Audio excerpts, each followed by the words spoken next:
બોલો રામચંદ્ર ભગવાન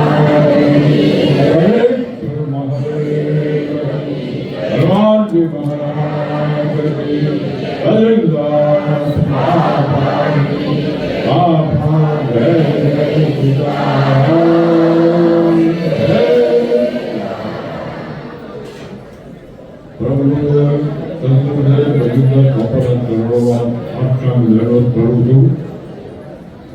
બ્રહ્મદેવના ચરણોમાં સાક્ષાત કરવા મારા વડીલ ગુરુભાઈ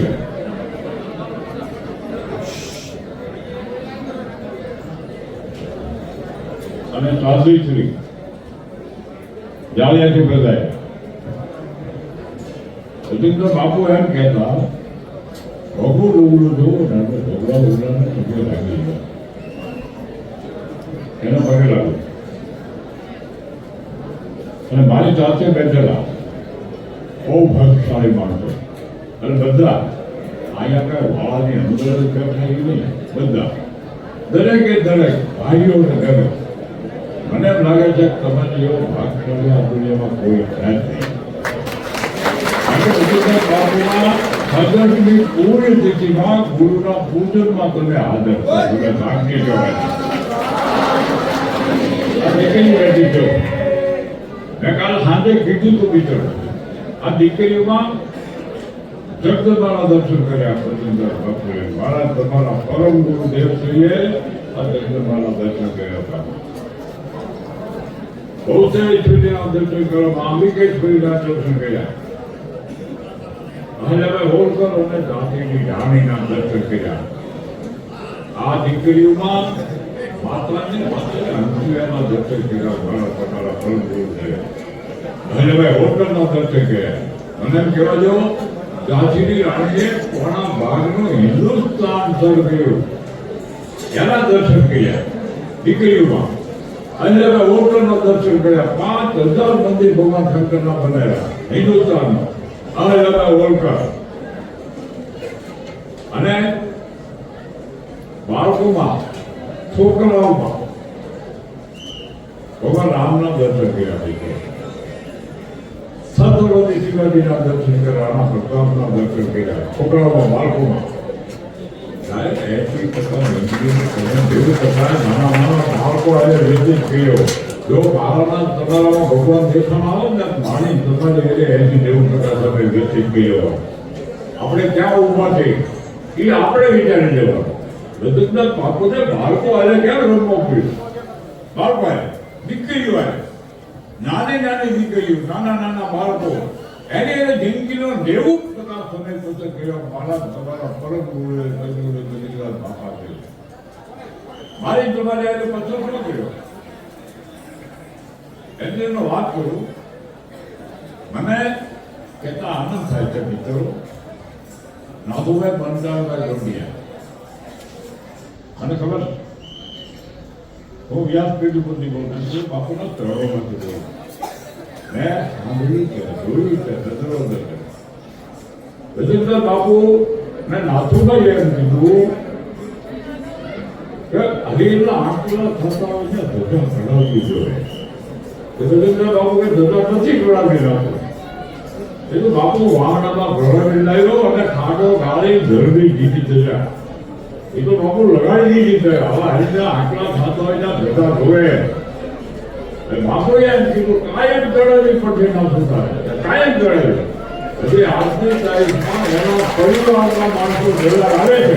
આપણે ધજા બધાને રાખીએ છીએ. કદાચ ન આવે તો આપણે રૂપિયા લઈ લઈએ પણ હજુ એમાં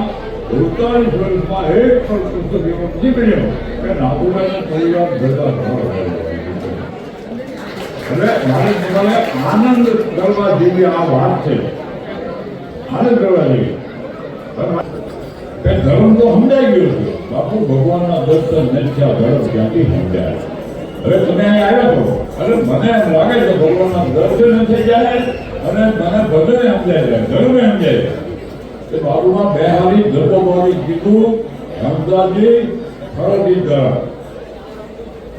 હવે બીજો ધર્મ મળ્યો સમજાજી સત્ય ઈ પરમેશ્વર.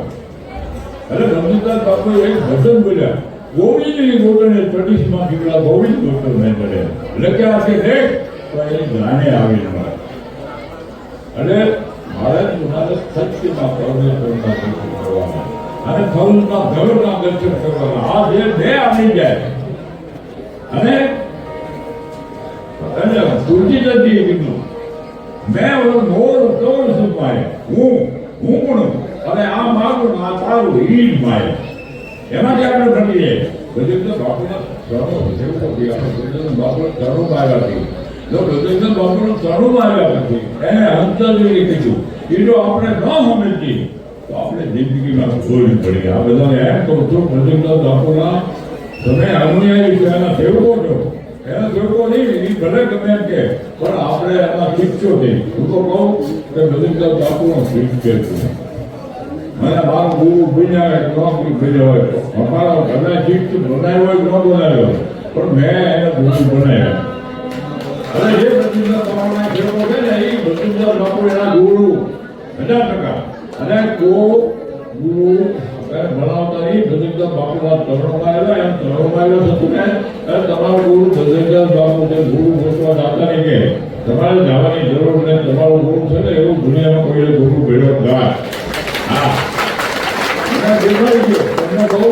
બહુ આનંદની વાત છે બધું બાપુના આચરણ વતી અયોધ્યામાં હમ ક્ષેત્ર ચાલુ થઈ ગયું અને હજારો માણસો ગમે છે કાલે મુહૂર્ત આજ છે પણ કાલે એના નમૂના માટે ચાલુ કર્યું હતું 2000-5000 માણસ કાઢેલું આ તો કદાચ 50,000 છે આજે જે હરિહર આંકડો બોલ્યો ને અયોધ્યાના બોલે તો હરિહરના આંકડા બધું બાપુના નામના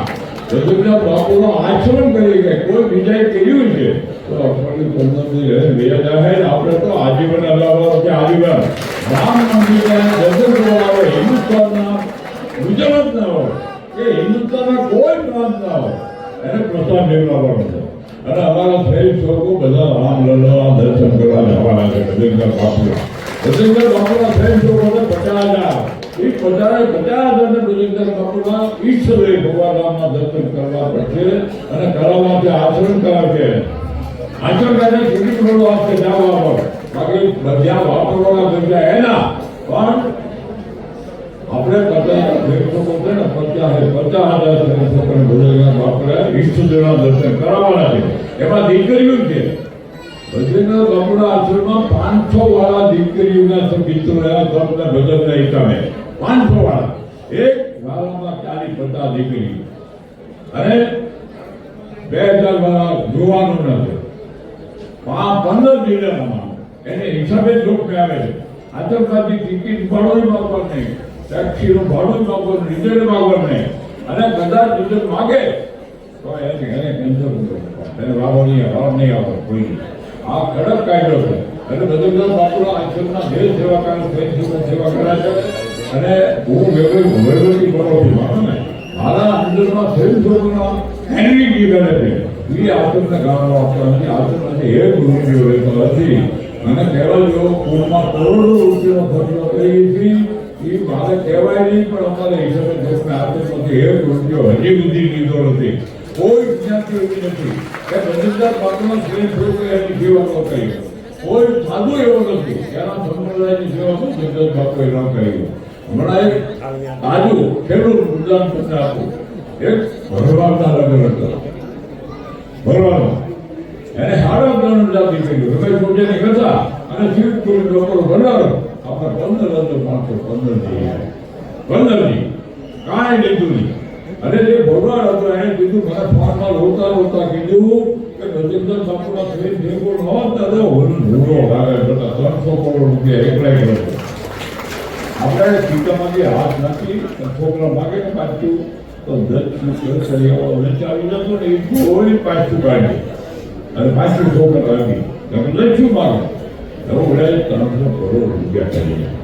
હા ગુરુ મહારાજને આગળ પૂર્ણ થઈ ગયો સમર્પિત થઈ ગયો અરે તમે સમર્પિત થઈ જાય પૂર્ણ થઈ જાઓ બધું બાપુ તમને પૂર્ણ થઈ જવાની થઈ જવા નહીં જઈએ પણ ભાવના રાખો પૂર્ણ થઈ જવાની સમર્પિત થઈ જવાની આ બધા બેઠા છે અને આજે ખૂબ સારું ગલત જોઈ ગયા અને આપણે જ્યારે શરીર છોડીએ ત્યારે શું અને સાધુ શરીર છોડે ત્યારે સાધુ તો એમ માને છે કે ભગવાનથી મીઠું જીવ એને ભરવા જાય અને આનંદને પિચકારી મૂર્તિ રામ બોલો ભાઈ પણ આ બધે બાબુ નિર્વાણ થઈ ગયું બહુ ભાગશાળી છીએ આપણે અને તમારી બિઝનેસ બાપુના અવિરત આશીર્વાદ ઉતરતા રહે છે એમાં શુભેચ્છા અને તમે આવ્યા તિથિમાં તિથિની ઉજવણી માટે તમારા હજાર કામ પણ તમે અહીંયા આવ્યા છો એટલે તમારો ભાઈ બહુ ગ્રોથ કરે હું અહીં માઇકમાં બોલું છું ને જે સાંભળો છો ત્યાં સુધી સાંભળી લેજો તમારો ભાઈ બહુ ગ્રોથ કરે આ બાજુમાં બેઠા એના એકલા મને તમારા ખેડે શકો ને એના આની કરતા વધારે ગ્રોથ કરે અમારી શુભેચ્છા અને બધા વિનંતી પ્રાર્થના હાર્દિક કરું છું બધા પ્રસાદ લઈ જાય તિથિની ભૂતાની તિથિની પ્રસાદી લઈ જાય ભજનકર બાપુ અને હાથ સુધી રોકાય અને આજે આજના ભજનનો પ્રોગ્રામ આઈના દર્દી કરો આપણે બહુ કલાકારો બહુ સારા કલાકારો આ ભજન બાપુના તમે એવા ભજન કરવા રહીએ અને માઇકથી ભજન બોલશે પણ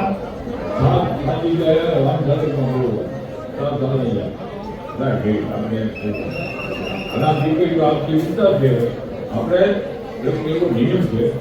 કે દીકરીઓ આપી આથી કોઈ ઉત્તર દીકરી નવ દીકરી 10 જણી આપી છે મેં પોલીસ વાળા દીકરી પોલીસમાં પોલીસ આવે દીકરીઓ